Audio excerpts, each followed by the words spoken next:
बहुत बहुत धन्यवाद। महाराष्ट्र के मुख्यमंत्री माननीय श्री एकनाथ शिंदे जी से मैं प्रार्थना करती हूं कि आज के इस बेहद खुशी के एवं अहम अवसर पर वे सभी को संबोधित करें।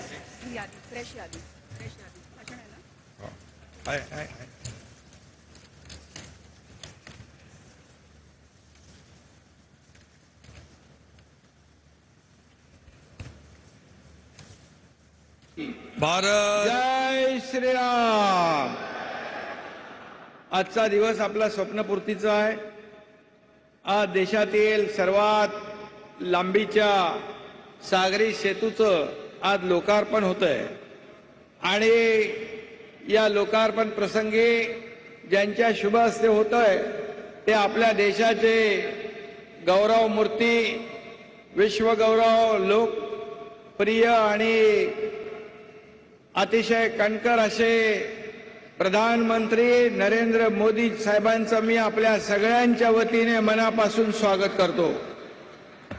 आणि आमचे उपस्थित राज्यपाल महोदय, दोन्ही उपमुख्यमंत्री, सर्व केंद्रीय मंत्री, माझे विधिमंडळातील सहकारी मंत्री, सर्व खासदार, आमदार, त्याचबरोबर Hiroshi Suzuki, ambassador of Japan आणि सर्व मान्यवर, खरं म्हणजे आपल्याला आदरणीय प्रधानमंत्री महोदयांना ऐकायचं आहे। आणि आज देशातला सगळ्यात लांबीचा 22 किलोमीटरचा सिंगल लॉंगेस्ट सी ब्रिज या ठिकाणी आदरणीय प्रधानमंत्री महोदयांनी त्याचा शुभारंभ केलेला आहे। खरं म्हणजे योगायोग बघा, याच MTHLचं या सागरी सेतूचं भूमिपूजन आदरणीय प्रधानमंत्री महोदयांनी केलं होतं। त्या देवेंद्रजींच्या काळामध्ये ते मुख्यमंत्री असताना, आणि त्याचं उद्घाटन देखील आज मोदी साहेबांच्या शुभ हस्ते होतंय। याचा आपल्या सगळ्यांना सार्थ अभिमान आहे, आनंद आहे। मध्ये कोविडचा काळ गेला। कोविड असताना देखील या समुद्र सेतूमध्ये ज्या ज्या लोकांनी, अधिकाऱ्यांनी, इंजिनियरनी, सर्व कर्मचाऱ्यांनी, अधिकाऱ्यांनी जी मेहनत घेतली त्यांना मी मनापासून धन्यवाद देतो। कारण कोविड असताना देखील त्यांनी या पुलाचं काम योग्य वेळेमध्ये केलं आणि 2 तासाचं आता लागणारं अंतर या पुलामुळे फक्त 20 मिनिटांमध्ये मुंबईतला माणूस इथं चिर्लेमध्ये येणार आहे। आणि हा गेम चेंजर प्रकल्प आहे। इंधन वाचणार, वेळ वाचणार, प्रदूषण कमी होणार, अशा प्रकारचा अत्याधुनिक टेक्नॉलॉजीचा वापर करून हा प्रकल्प आपण केला। खरं म्हणजे याच्याबरोबर आज Kharkopar Uran railway line, Dighagaon railway स्थानक, सूर्या पाणी पुरवठा योजना, नवी मुंबई मेट्रो मार्ग 1, बेलापूर ते पेंढार, खार रोड आणि गोरेगाव दरम्यान नवीन रेल्वे लाईन यांचं देखील आपल्या राष्ट्राला समर्पण केलं जाणार आहे। ऑरेंज गेट ते मरीन ड्राईव्ह बोगदा टनेल त्याचं देखील भूमिपूजन होणार आहे। आणि त्याचबरोबर नमो अभियान मधील मुख्यमंत्री महिला सक्षमीकरणाचा देखील शुभारंभ या ठिकाणी होणार आहे। लेक लाडकी लखपती या योजनेचा देखील शुभारंभ होतोय। हजारो महिला या कार्यक्रमाला उपस्थित आहेत। मी त्यांचं मनापासून स्वागत करतो, त्यांना खूप खूप शुभेच्छा देतो आणि बांधवांना देखील धन्यवाद देतो। MTHL सीलिंग ये भारत रत्न स्वर्गीय अटल बिहारी वाजपेयी जी का नाम इसे दिया हुआ है। यह सेतु अटल जी के नाम की तरह ही अटल और मजबूत है। श्रद्धेय अटल जी का नाम और हमारे यशस्वी प्रधानमंत्री मोदी जी द्वारा इसका उद्घाटन इस ब्रिज के मजबूती की एक गारंटी है। जैसे देश में मोदी गारंटी चलती है, वैसे ये ब्रिज भी अभी और मजबूत हो गया है। यह सी ब्रिज 22 किलोमीटर का है। बड़े भूकंप के झटके को झेलने की भी क्षमता इसमें है, ऐसा ये मजबूत बनाया है। लेकिन आने वाले लोकसभा चुनाव के नतीजों के बाद भूचाल आएगा और हमारे विरोधी पार्टी के लोग उसे झेल नहीं पाएंगे। ये मैं अभी कहना चाहता हूं। ये सत्यता है, ये सच्चाई है। ये सिर्फ शिवड़ी नावा सेवा एक मार्ग नहीं है, बल्कि जीत की ओर ले जाने वाला विकास का महामार्ग है। अन्याय और अत्याचार करने वाले रावण के अहंकार का अंत करने के लिए प्रभु श्री राम की सेना ने समुद्र पर सेतु बनाया था।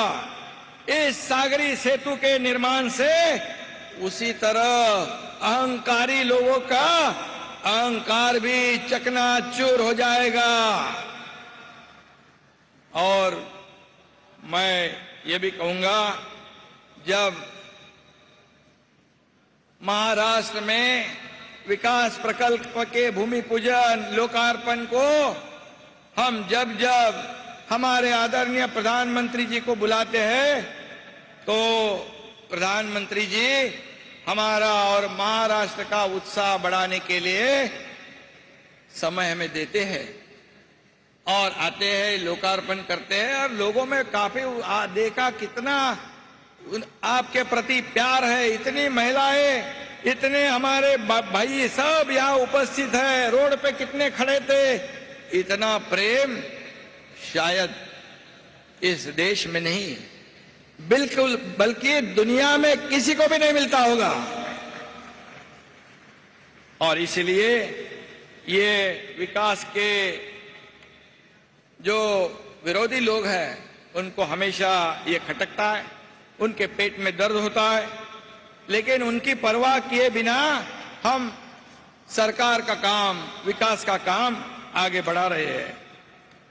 अगर हम सद्भावना और सहृदय से सेतु बनाते हैं तो लोग अपने आप आपके साथ जुड़ जाते हैं। प्रधानमंत्री मोदी जी पूरे देश में इसी तरह सद्भावना एवं सर्वांगीण विकास का पुल बना रहे हैं।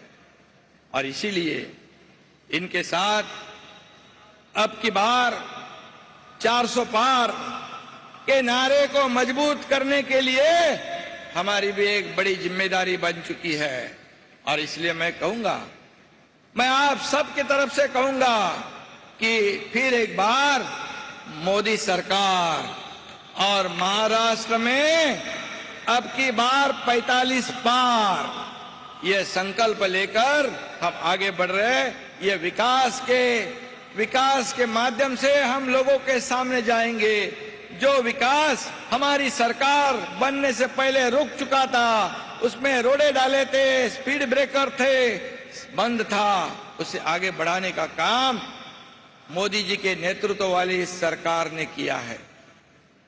और निश्चित रूप से मैं कितने प्रकल्प शुरू है इसकी गिनती नहीं करूंगा, लेकिन नम्रता पूर्वक इतना ही कहूंगा कि पूरे देश में आपके मार्गदर्शन में, आपके सहयोग से, आपके नेतृत्व में इस महाराष्ट्र में सबसे ज्यादा इंफ्रा प्रोजेक्ट शुरू है।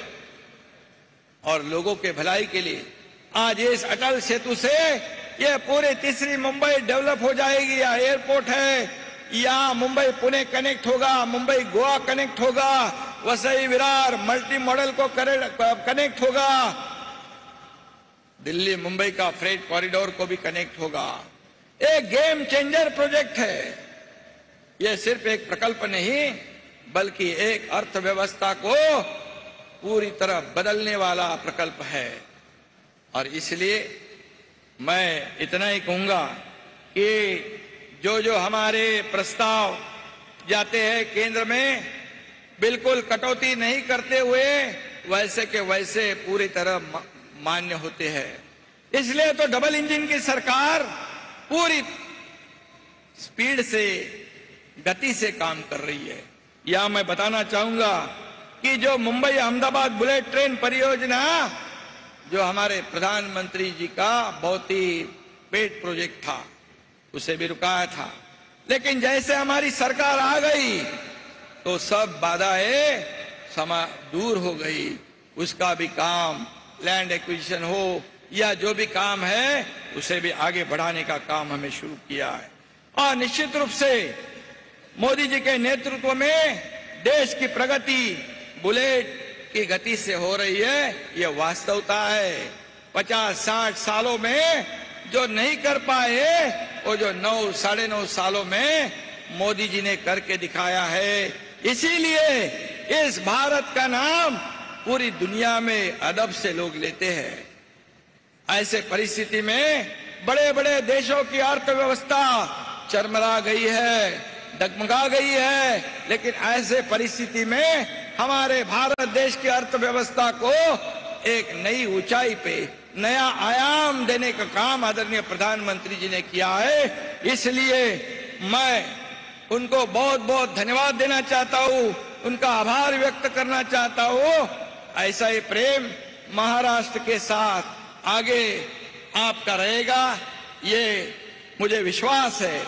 और विकास के बारे में तो कभी भी केंद्र सरकार हमारे साथ है। वंदे भारत हो, ट्रेन के काम हो, जो भी विकास के प्रकल्प हो, केंद्र सरकार हमेशा, जैसे हमारे देवेंद्र जी ने कहा कि चट्टान की तरह हमारे महाराष्ट्र सरकार के पीछे केंद्र सरकार खड़ा है।